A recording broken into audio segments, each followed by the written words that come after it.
Read with me as I read Galatians. Introduction. When men and women get their hands on religion, one of the first things they often do is turn it into an instrument for controlling others, either putting or keeping them in their place.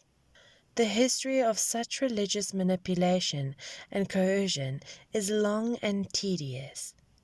It's little wonder that people who have only known religion on such terms experience release or escape from it as freedom. The problem is that the freedom turns out to be short-lived. Paul of Tarsus was doing his diligent best to add yet another chapter to this dreary history when he was converted by Jesus to something radically and entirely different, a free life in God. Through Jesus, Paul learned that God was not an impersonal force to be used to make people behave in certain prescribed ways, but a personal Savior who set us free to live a free life. God did not coerce us from without, but set us free from within.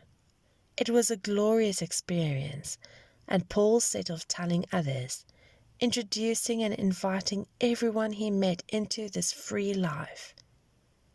In his early travels, he founded a series of churches in the Roman province of Galatia. A few years later, Paul learned that religious leaders of the old school had come into those churches, called his views and authority into question, and were reintroducing the old ways, herding all these freedom-loving Christians back into the corral of religious rules and regulations.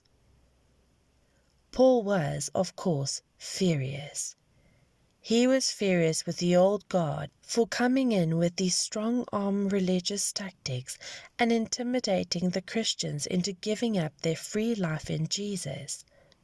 But he was also furious with the Christians for caving in to the intimidation. His letter to the Galatian churches helps them and us recover the original freedom. It also gives direction in the nature of God's gift of freedom, most necessary guidance for freedom in delicate and subtle gift, easily perverted and often squandered.